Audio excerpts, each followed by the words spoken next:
Bonjour à toutes et à tous et bienvenue pour cette nouvelle vidéo sur la chaîne The Sport Show. Et aujourd'hui c'est la première vidéo d'une série sur le FC Barcelone. Je vous ai demandé sur Instagram quelle était votre équipe préférée et j'ai gardé les deux qui revenaient le plus en France, en Angleterre, en Espagne et en Italie. Il n'y a pas l'Allemagne, mais parce que personne m'a fait de proposition dessus, donc peut-être pour un prochain sondage. Je vous affiche donc les résultats des sondages, c'était assez serré par moment, mais au final c'est quand même le Barça qui l'a emporté. C'est votre équipe préférée entre guillemets. Donc c'est parti, on va commencer cette série avec un 11 de rêve du Barça. Et je tiens à vous dire avant qu'on commence cette vidéo que si vous n'êtes pas d'accord avec les choix que j'ai pu faire, vous pouvez toujours me donner votre avis en commentaire, je vous répondrai avec plaisir. On commence donc avec le gardien, j'ai choisi de mettre dans les cages Andoni Zubizarreta qui est un gardien mythique du Barça. Il est l'un des meilleurs gardiens de sa génération et a joué au Barça entre 1986 et 1994. Il a remporté la première Ligue des Champions en 92 avec l'équipe entraînée par Johan Cruyff. On passe à la charnière centrale avec d'abord le capitaine emblématique de ces dernières années. Parti en 2014 du FC Barcelone, je parle bien sûr de Carles Puyol. Il est resté au Barça 19 ans depuis son arrivée à la Masia en 1995. Il a remporté beaucoup de trophées sous les couleurs du club catalan, avec notamment 3 Ligues des Champions et 6 championnats d'Espagne. Il fait bien évidemment partie de la génération dorée emmenée par Pep Guardiola entre 2008 et 2012. On continue cette charnière avec un autre joueur ayant gagné la première Ligue des Champions de l'histoire du Barça, buteur en finale face à la Sampdoria avec un coup franc magnifique inscrit en prolongation. Ronald Koeman a porté les couleurs du club catalan entre 1989 et 1995.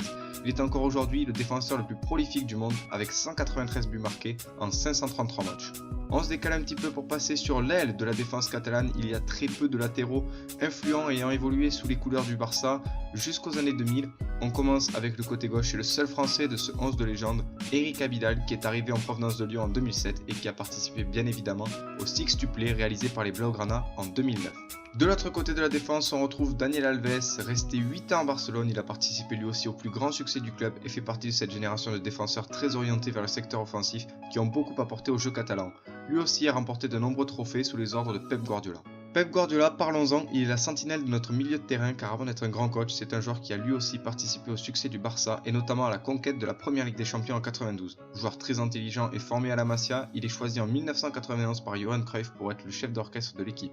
Il a aussi porté le brassard de capitaine durant 4 saisons. On passe ensuite à un duo qui a fait rêver tous les fans de foot, qu'on soit supporter du Barça ou non. On ne peut pas nier le génie de ces deux joueurs qui auraient mérité un ballon d'or au vu de tout ce qu'ils ont accompli.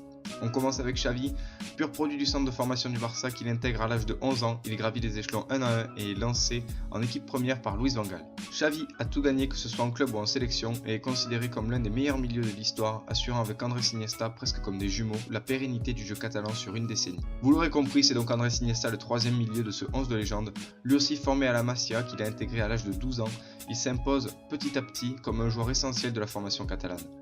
Tout comme Xavi, il gagne 4 Ligues des Champions, 9 championnats d'Espagne et 6 Coupes du Roi. Après 15 ans de bons et loyaux services en équipe première, Iniesta a décidé de quitter son club de toujours et évolue aujourd'hui au Vissel Kobe au Japon. On est presque à la fin de ce 11 de légende, il nous reste seulement à faire le point sur le trident offensif qui complète ce 4-3 cher aux Catalans. Dans l'axe, on retrouve le premier grand buteur du club, venu au FC Barcelone grâce à Juan Gamper. Paulino Alcantara a joué 13 ans sous les couleurs du Barça, avec une période d'exil entre 1916 et 1918. Il est resté longtemps meilleur buteur du club jusqu'à ce qu'il soit détrôné par un certain Lionel Messi. A partir de 1918, il a marqué 369 buts en 358 matchs.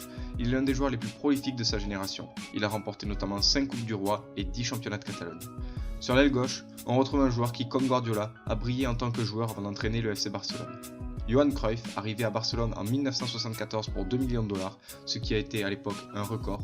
Celui qu'on surnomme le Hollandais volant est le premier joueur de l'histoire à avoir remporté 3 ballons d'or. Et dès qu'il a pu jouer pour le Barça en 1974, l'équipe qui n'avait plus gagné un seul championnat depuis 1960 n'a plus perdu un seul match. Point d'orgue de l'arrivée de Johan Cruyff, la victoire 5-0 face au Real Madrid à Santiago Bernabéu offrant le titre comme un symbole. Enfin, et c'est une surprise pour personne, on finit avec Lionel Messi. Légende vivante du club, la Pulga a tout gagné avec la génération entraînée par Guardiola notamment. Meilleur buteur de l'histoire du club avec 569 buts, meilleur passeur avec 222 passes, il est aussi le joueur le plus titré de l'histoire du Barça avec 33 trophées à son actif. Bien sûr, il a gagné 5 ballons d'or et porte le Barça sur ses épaules ces dernières années, dans un collectif où l'absence d'abord de Xavi puis celle d'Iniesta ont ébranlé l'équilibre du jeu catalan. Voilà, c'est tout pour cette vidéo. Il y a plein de joueurs que j'aurais pu mettre dans ce 11 comme Stoichkov, Romario ou Busquets, mais à un moment il a fallu que je fasse des choix. Donc si vous avez des idées de joueurs que j'aurais pu changer, n'hésitez pas à me le dire dans les commentaires. Vous pouvez aussi nous dire de quelle équipe vous voulez qu'on parle dans un prochain 11 de légende. Comme d'habitude, laissez un petit like et abonnez-vous. Moi je vous dis à bientôt dans une prochaine vidéo. Ciao.